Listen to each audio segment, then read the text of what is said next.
We always start with Scripture, first and foremost. Everything that we then bring in to try to create the world and to build the palette of characters, it all has to be referenced against Scripture. That's the number one thing.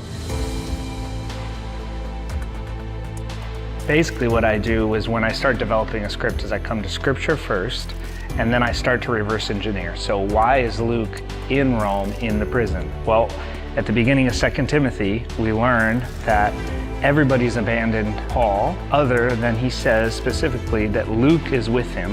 And so I say, oh, okay, so Luke is in Rome, as we know from all of our analysis and scholarly history that 2 Timothy was written about 66, 67 AD from the Mamertine prison in Rome. So I start from Scripture and then I go back to, okay, let me look at the history. What's going on in Rome in AD 66, 67? Okay, well, it's Nero's Rome. What's going on in Nero's Rome? And then we sort of go into the history of Rome at the time and the violence and what's going on. And then we just start to kind of place these biblical figures exactly where they were. And we're able to fill in the blanks very accurately through that process. It was important to us in portraying Paul that we stayed in line with Scripture, and that when we really wanted to fill out Paul as a person, we were able to do that through his interactions with our historically fictional character Mauritius in the story, who's the prefect of the Mamertine prison.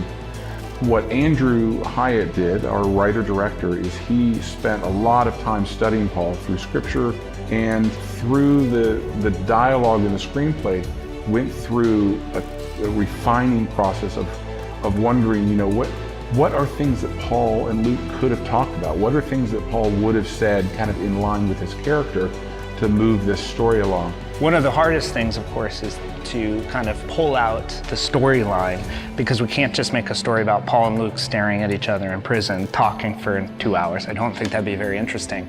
So the fictional side, so this Mauritius character that we have in the movie, and Irenica, and their daughter who's ill and dying, and sort of that whole storyline that comes through our film, that really is from all the other experiences that we pulled out of Scripture, where Peter and Paul and Christ met all of these families, they met all these Roman centurions, Roman prefects, Roman guards, and we really just kind of pulled a collection of those to create this character and this fabric of this family that their daughter's sick, they're praying to the gods aren't answering, and here come these people that are following this Christ, and they just have a completely different outlook on life. They're joyful. In the midst of violence, they are happy and they are following this Christ. And then there's these miracles that are happening. So we just basically took a collection of these stories that we have documented over and over again, where Peter comes along, Paul comes along and touches someone and they're healed. Christ comes along and says something and they're healed. And so even though we fictionalize that part of it, we really feel confident that this is completely in line with Scripture.